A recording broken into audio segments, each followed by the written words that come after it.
Fíjense que cuando nosotros utilizamos nuestro lenguaje natural, en nuestro caso vamos a pensar el español, pues utilizamos palabras. Las palabras se pueden unir, hacen oraciones. Si tú unes oraciones, pues puedes tener un párrafo. Si unes párrafos, puedes tener una hoja. Si unes hojas, pues puedes hacer un libro. Si unes libros, tienes un tomo y así puedes llegar a una gran enciclopedia. Pero todo inicia con un elemento clave. Es la palabra.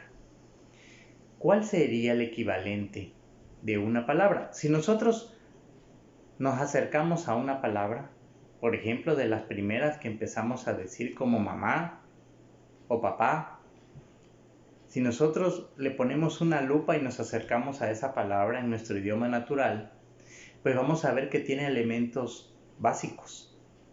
¿Cuáles serían esos elementos? Si nos acercamos vamos a ver que tenemos sílabas. Como mamá, las podemos separar. Y si agarramos una de esas sílabas y todavía nos acercamos más, vamos a observar que tiene una consonante y una vocal. Y hasta ahí llegamos.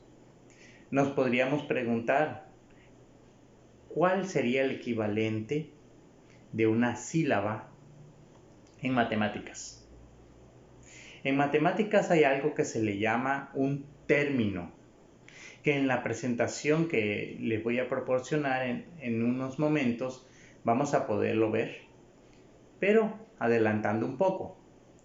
El término, al igual que una sílaba en el español o en nuestro idioma natural, tiene algunos elementos básicos.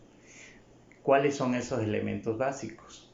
Pues vamos a ver que un término tiene una parte numérica, a la que le llamamos consonante, una parte literal viene de letras, entonces también tiene letras, y ahí es donde decimos que letras y números.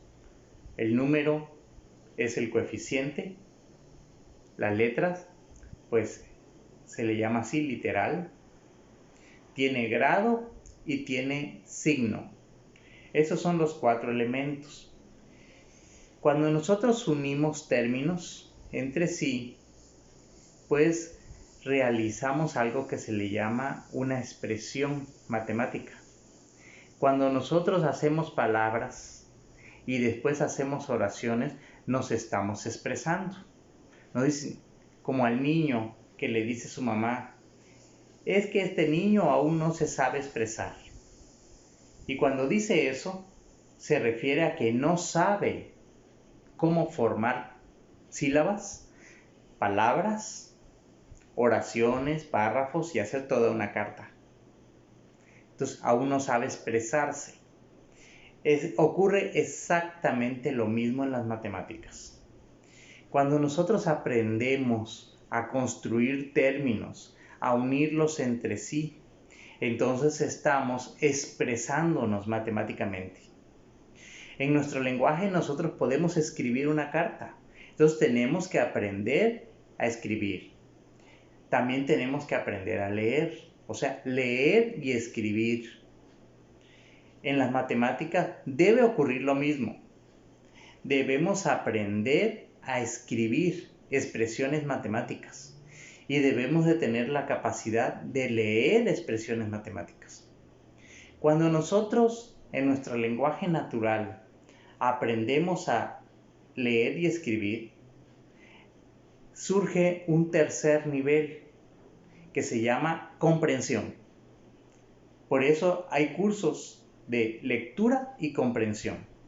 Las matemáticas es lo mismo.